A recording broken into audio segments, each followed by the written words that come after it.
Welcome back ناظرین crime کی دنیا میں ہم مختلف خبریں آپ تک پہنچاتے ہیں اور اسی حوالے سے اجلاس جو ہے عمران یعقوب منہاج صاحب نے لیا ہے، اعلیٰ سطح اجلاس ہے، مختلف افسران بھی موجود تھے۔ آگاہ کیا گیا ہے اس حوالے سے کہ کیا جو رپورٹس ہیں اس کے مطابق کیا فیکٹ سامنے آئے ہیں، تاہم اس کی مکمل تفصیلات اجلاس سے متعلق جو ہے اپنے کرائم رپورٹر ملک فیصل سے جانتے ہیں۔ جی ملک فیصل، تفصیل سے آگاہ کیجیے گا، اجلاس میں کیا کیا باتیں ہوئیں، کیا مستقبل قریب میں اقدامات اٹھانے کو تیار ہے کراچی پولیس؟ جی لیکن اگر بتاؤں تو کراچی میں ایڈیشنل آئی جی کے پہلے بھی اجلاس ہو چکے اور یہ ایڈیشنل آئی جی عمران یعقوب منہاج جو کہ ان کی سربراہی میں ایک اجلاس ہوا جس میں اعلیٰ سطح کے ساتھ دیگر جو اعلیٰ سطح جو افسران ہیں وہ بھی موجود تھے۔ اس میں اجلاس میں صوبائی ٹاسک فورس کے ممبران اور سینئر افسران نے بھی اس میں شرکت کی ہے۔ اسی اجلاس میں یہ بھی بتایا گیا ہے کہ 29 مارچ 2024 سے اب تک جو ہے کراچی، حیدرآباد، میربو خاص، شہید، بے نظیر آباد، سکھر اور لالچنڈ میں ٹوٹل 60 چھاپوں کے دوران 92 جو 92 ملزمان گرفتار کر لیے گئے ہیں۔ اس میں اگر بات کریں جو کہ گرفتار ملزمان سے 15 کلو ہیروئن،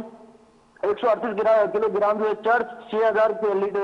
لیٹر وائن اور بڑی تعداد میں گٹکا ماما بھی برآمد کیا ہے۔ اگر اسی کے بتائیں تو اجلاس میں یہ بھی تفصیلات بتائی گئی کہ جرائم میں ملوث 3 SHOs، 1 ہیڈ مورر، 2 پولیس اہلکار مستلزم کیے گئے ہیں اور جرائم میں ملوث عناصر کے خلاف پولیس کی ایکشن کے مزید سخت کامیابی بنانے کے جو ہے وہ سلسلہ جاری ہے۔ کراچی میں ویسے تو جو اسٹریٹ کرائم کی اور جرائم پیشہ افراد کے جو لوگ ہیں وہ ویسے ہی دن بدن جو ہے وہ دندناتے نظر آتے ہیں، لیکن پولیس کی جو تابڑتوڑ جو کاروائیاں ہیں وہ بھی اس میں جو ہے بے سود ثابت بھی ہوتی ہیں، کئی کاروائیاں جو ہے کام بھی آ جاتی ہیں، جس میں کاروائیوں میں اب تک جو ریشو ہے کرائم کا وہ جو ہے مسلسل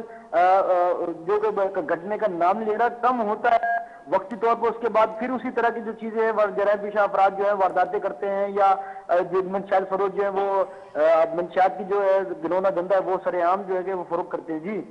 ملک فیصل، پولیس خود محکمہ پولیس کی اندر موجود کالی بھیڑی بھی مختلف جرائم کی سرپرستی یا اس کے اندر باقاعدہ طور پہ براہ راست ملوث دکھائی دیتی ہیں، اس حوالے سے کیا اقدامات کر رہے ہیں؟ پولیس خود محکمہ جاتی کارروائیوں کے حوالے سے کیا کر رہی ہے، کیا اقدام اٹھا رہی ہے، اس میں کیا تیزی آئی؟ کیونکہ ماضی میں بات کی گئی تھی کہ جی اگر کوئی بھی شخص، کوئی بھی پولیس اہلکار، افسر، ملازم، کوئی بھی کسی بھی قسم کی جرائم کی سرپرستی یا اس کے اندر ملوث رہا تو اس کے خلاف سخت سے سخت کارروائی کی جائے گی۔ یہ سخت سے سخت کارروائیوں کا سلسلہ کہاں تک پہنچا ہے ملک فیصل، اس سے بھی آگاہ کیجیے گا۔ جی علی بھائی، میں اگر بتاؤں تو کراچی میں پہلے بھی اور سندھ کے مختلف اضلاع میں جو ہے جو پولیس میں کالی بھیڑیں جو کہ ہیڈ کانسٹیبل سے لے کے ہیڈ مورا اور انسپیکٹر لیول تک کے جو لوگ ہیں وہ موجود تھے، جو جن پہ جو کاروائیاں بھی جو کہ کسی نہ کسی جرم میں، کسی نہ کسی کرائم میں جو ہے وہ پائے گئے تو ان کو وقتی طور پر معطل بھی کیا گیا، سسپینڈ بالکل بھی نوکری سے برخاست بھی کیا گیا، لیکن وہ چند سالوں میں یا چند ماہ کے بعد جو ہے اکثر و بیشتر جو ہے وہ کہیں نہ کہیں کسی جگہ پہ کسی تھانے میں تھانے دار لگا ہوا نظر آتا ہے، کہیں ہیڈ مورر لگا نظر آتا ہے۔ لیکن اب کی جو صورتحال ہے جس پر حکومت سندھ انہوں نے بھی کڑی نظر رکھی ہوئی ہے، جس کے بعد جو ہے اب تک جو ہے 3 ملک فیصل صرف محکمہ پولیس نہیں بلکہ سرکاری افسران اگر رشوت یا اس طرح کے مختلف معاملات کے اندر ملوث پائے جاتے ہیں تو ان سے تحقیقات کرنے کے لیے ایک عدد اینٹی کرپشن کا جو ادارہ ہے وہ بھی قائم کیا گیا تھا۔ البتہ اتنے منظر پہ نہیں آتا، کام کس طرح کرتا ہے جو اس طرح کی سرکاری ملازمین مختلف معاملات کے اندر پائے جاتے ہیں تو ان کا کتنا اہم کردار ہوتا ہے، ہونا چاہیے۔ سندھ حکومت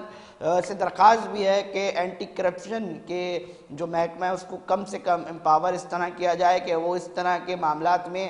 کسی بھی ڈپارٹمنٹ میں جو رشوت بازاری اس وقت قائم ہے یا جو بھی اس طرح کے معاملات کے اندر چاہے پولیس ہو یا دیگر سرکاری اداروں میں بیٹھے وہ راشی افسر جو کہ کھلے عام رشوت کا مطالبہ کرتے ہیں، لوگوں کو تنگ کرتے ہیں، ان کے لیے کیا اقدام اٹھا رہی ہے، کس طرح دیکھتے ہیں آپ؟ کیونکہ فیلڈ پر ہوتے ہیں ملک فیصل، اینٹی کرپشن کے تحقیقات کو تھوڑا سا اس کے اوپر بھی آگاہ کیجیے اور تھوڑا سا یہ بھی بتائیے گا کیا خود جب تک کوئی اپلیکیشن نہ لگائے کیا اس کے علاوہ کارروائی نہیں ہوتی اینٹی کرپشن میں؟ اکثر یہ بات بھی سامنے آتی ہے۔